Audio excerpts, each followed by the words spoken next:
बहुत बहुत शुक्रिया आप सबका। वाहेगुरु जी दा खालसा, वाहेगुरु जी दी फतेह। साथ संगत,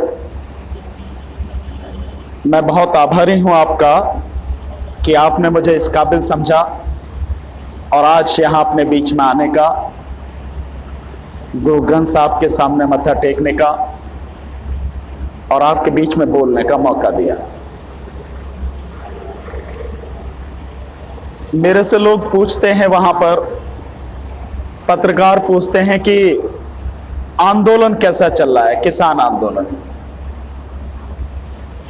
तो मैं हमेशा उनसे यही कहता हूं कि किसान आंदोलन हर दिन और मजबूत होता चला जा रहा है।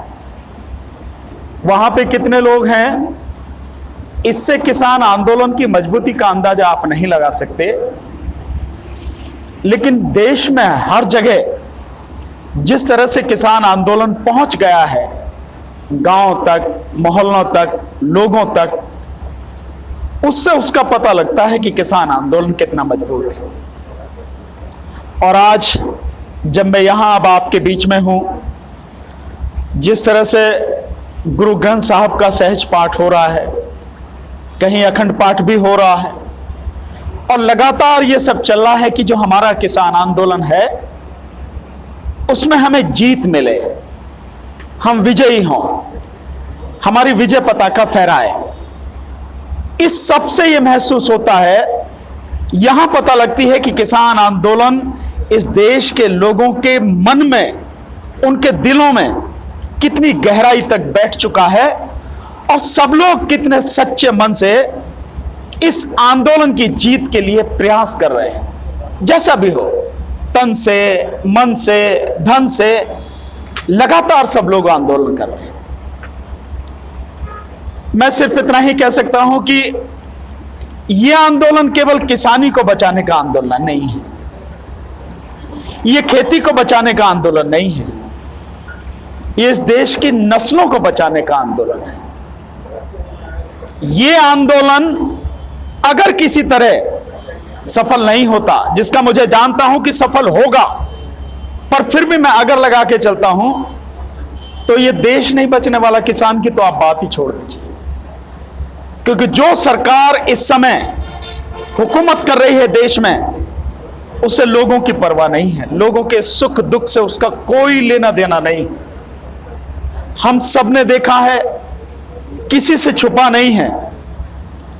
अभी हालांकि अभी भी वो दौर चल रहा है, लेकिन पिछला जो 2 महीने का दौर बीता है, किस तरह से लोग बिना ऑक्सीजन के, दवाई के, डॉक्टर के, अस्पताल के, आईसीयू बेड के कैसे मरे हैं। 400-500 रुपए का ऑक्सीजन का सिलेंडर 90,000 तक में लोगों ने खरीदा है। हमें किसी से छुपा नहीं। सरकार बात करती है कश्मीर के लोगों से बुला के, लेकिन जो दरवाजे पर बैठे हैं किसान, उनसे बात करने को तैयार नहीं। आप समझ सकते हैं कि किस तरह से सरकार इस देश को तबाह करने के लिए काम कर रही है। मैं ये मानता हूं कि हम में से हर किसी की जिम्मेदारी है कि यह आंदोलन किसी हालत में कमजोर नहीं पड़ना चाहिए, बल्कि जितना भी हो सके हर तरह से इसे मजबूत करना है। इस आंदोलन की जीत इस देश को बचाने की जीत है। यह देश बच जाएगा जिस दिन यह आंदोलन में हमारी फतेह हो जाएगी। बस मैं इतना ही कहूंगा। और मैं आपके बीच में एक चीज, हम लोग लगातार काम कर रहे हैं, आप जानते हैं, मैंने ये जो तीनों किसानी कानून हैं, इनको बहुत सरल भाषा में, आम आदमी की भाषा में, जैसे आम व्यक्ति समझ सके, मैंने वो तीनों कानूनों को लिखा है। 16 पेज के ये कानून हैं। मैं आप सबको इसकी कॉपी देके जा रहा हूं, हालांकि हिंदी में है अभी, तो मेरी कोशिश ये रहेगी कि इसको गुरमुखी में, पंजाबी में और उर्दू में और इंग्लिश में भी इसका जो है ट्रांसलेशन करके हम लोगों तक पहुंचाएं।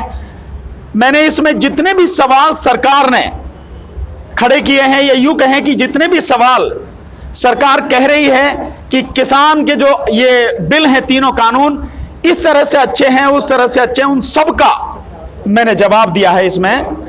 और जो 8 पेज की कृषि मंत्री ने चिट्ठी लिखी किसानों को, उसमें जो बात कही उनके, और जो सरकार ने प्रपोजल भेजा था, उस सब के सवालों के प्रधानमंत्री के जवाब मैंने इसमें दिए हैं। मैं आपसे उम्मीद करूंगा इसे पढ़ें, जहां तक भी लोगों तक पहुंचा सके कोशिश करें। हम लोग भी कोशिश कर रहे हैं, क्योंकि किसी लड़ाई को जब हम लड़ रहे हैं तो उसमें है क्या, उसको जानना बहुत जरूरी है। जब हम जान जाएंगे फिर हमें कोई हरा नहीं सकेगा। सरकार के हर सवाल का जवाब जब हमारे पास होगा, सरकार हमें नहीं हरा सकेगी। वही मैंने कोशिश की है, वही आपके बीच में है। और फिर मैं आपका सबका बहुत बहुत धन्यवाद करता हूं। गुरु महाराज के आशीर्वाद से मुझे एक ऐसा मौका मिला कि आपके बीच में आने का, और ऐसे पवित्र मौके पर आपके साथ में बैठने का और बीच में बोलने का मुझे मौका मिला। बहुत बहुत शुक्रिया। वाहे गुरु जी दा खालसा, वाहे गुरु जी दी फतेह। बोले सो निहाल। प्रिय काल। सर ये आपके लिए। Thank you sir.